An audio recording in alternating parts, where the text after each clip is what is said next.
अस्सलाम वालेकुम नाज़रीन। लो जी अही आ गए हैं चाना चौक सियालकोट वाले पुल से। पुल की चढ़ाई चढ़न लगे सिर्फ 1 मिनट बाद।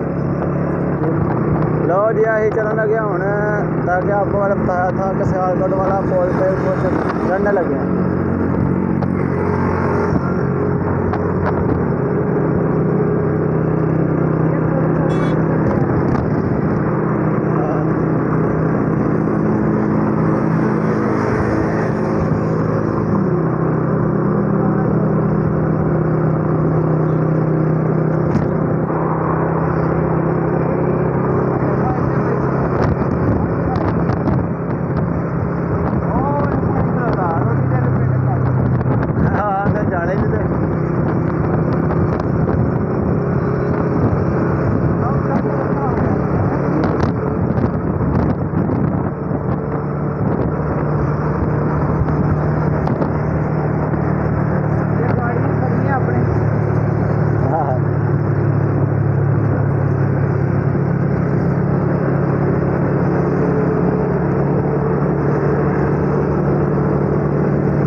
अस्सलामुअलैकुम नाज़रीन, जैसे कि आप जानते हैं ये हमारे भाई साहब ने ना लाइए गड्डी तूड़ी वाली।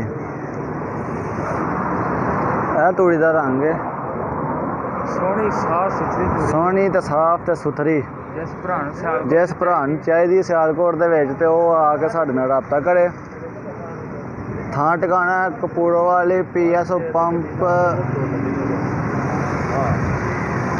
जी। और ये साडे मलक साहब ने गड्डी लाई है तूड़ी वाली।